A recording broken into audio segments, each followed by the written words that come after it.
வணக்கம் நண்பர்களே. குரு சீடன் சேனல் மூலமாக உங்களை நான் வரவேற்கிறேன்.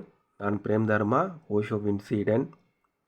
குரு என்பவர் எவ்வாறு சீடனை ஞானத்தை நோக்கி வழிநடத்தி செல்கிறார் என்பதை இந்த குரு சீடன் சேனல் மூலமாக நீங்கள் உணர முடியும். ஒவ்வொரு வீடியோலையும் ஒரு குறிப்பிட்ட செய்தியை மையமாக வச்சு வீடியோ இருக்கும். அதனால் முழுமையாக பார்த்து பயன்பெறுங்கள். இன்றைக்கி நம்ம பார்க்கக்கூடிய வீடியோ ஓஷோவினுடைய சொற்பொழிவில் குர்ஜிப் என்ற ஞானியினுடைய அணுகுமுறை எவ்வாறு இருந்தது அப்படின்றத பற்றி நம்ம பார்க்குறோம். குர்ஜிப் என்பவர் ரஷ்யாவில் வாழ்ந்த ஒரு ஞானி. அவருடைய சீடர்களுக்கு அவருடைய சமர்ப்பணத்தையும் அவருடைய நம்பகத்தன்மையும் வெளிப்படுத்துவதற்கு குர்ஜிப் எந்த வகையான அணுகுமுறையை கையாண்டார் அப்படின்றத ஓஷோ அவருடைய சீடர்களுக்கு சுட்டி காட்டுகிறார். நீங்களும் இது போன்று உங்களுடைய நம்பகத்தன்மையும் சமர்ப்பணத்தையும் வளர்த்து கொள்ள வேண்டும் அப்படின்னு ஓஷோ அறிவுறுத்துகிறார். அந்த செய்தியை தான் நம்ம வீடியோவாக நம்ம பார்க்குறோம். வாருங்கள், முதல்ல இந்த சேனலுடைய தொடர்பு சேனலில் சொல்லிவிட்டு ஓஷோனுடைய வழிகாட்டுதலை நம்ம கேட்போம். Motivational thoughts in Tamil, messages Tamil, தியானம், பக்தி, குரு சீடன் இந்த சேனல் இருக்குது.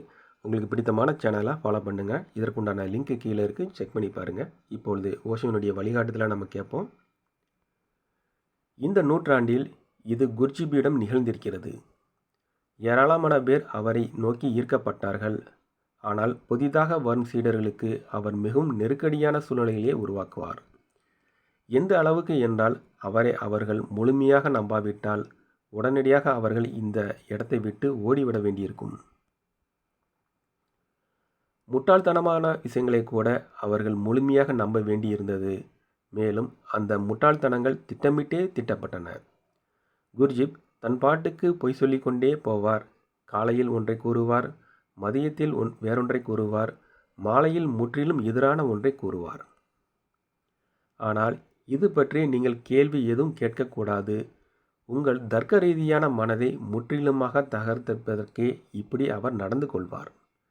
காலையில் அவர் இந்த குழிகளை தோண்டு, இது இன்று கண்டிப்பாக செய்து முடிக்கப்பட வேண்டும், மாலைக்குள் இது முற்றிலும் நிறைவு பெற்றிருக்க வேண்டும் என்று கூறுவார்.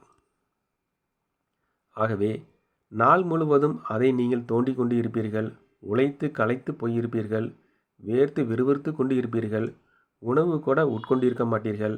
ஆனால் மாலை வாக்கில் அவர் குழிக்குள் மறுபடியும் மண்ணை போட்டு நிரப்பு, படுக்க செல்லும் முன் இதை முடித்து கொண்டு இருக்க வேண்டும் என்று கூறுவார்.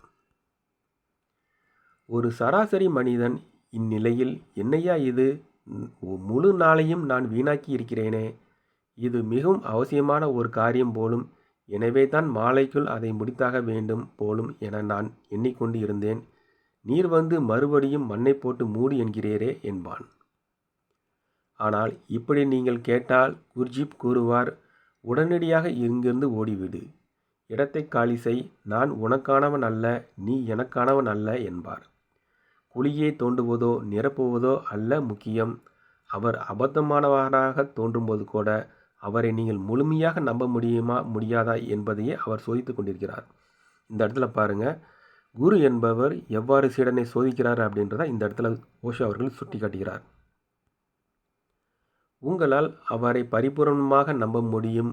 அவர் உங்களை எங்கே இட்டு செல்வதாயினும் அவருடன் சேர்ந்து நீங்கள் இயங்க முடியும் என்று ஒரு தடவை அவர் அறிய வந்த பிறகு மட்டுமே மெய்யான காரியங்கள் தொடரும்.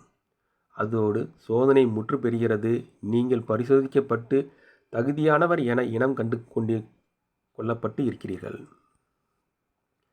மேலும் விசுவாசத்துடன் நீங்கள் இயங்குவீர்கள் என்றால் ஒரு புத்தரை முழுமையாக பின்பற்றி ஒரு நிழல் போல் அவரை நீங்கள் பின்தொடர்கிறீர்கள் என்றால் சம்பவங்கள் நிகழத் தொடங்கலாம்.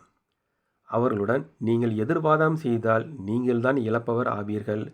அவர்களுக்கு ஒன்றும் நட்டமில்லை. உங்களை அப்படியே விட்டுவிட்டு அவர்கள் அகன்று விடுவார்கள். ஒரு உண்மையான குரு உங்களின் வளர்ச்சியை அறிந்து கொள்ள உங்களுக்குள் தடைகளை ஏற்படுத்துவார். பொய்யான குருவோ உங்களின் அறியாமையை பயன்படுத்தி கொள்ள நினைப்பார். ஆயினும் ஒரு பொய்யான குருவிடம் கூட நீங்கள் ஒன்றை கற்றுக்கொள்ள முடியும், மீண்டும் ஒரு பொய்யான குருவிடம் ஏமாறாமல் இருப்பது எப்படி என்று. ஓஷோனுடைய அழகான வழிகாட்டுதலை நம்ம கேட்டோம். தொடர்ந்து ஓஷோனுடைய தொடர்பில் உங்களை இணைத்துக் கொள்ளுங்கள். இதுவரை கேட்டுக்கொண்டிருந்த நண்பர்கள் அனைவருக்கும் நன்றி, வணக்கம்.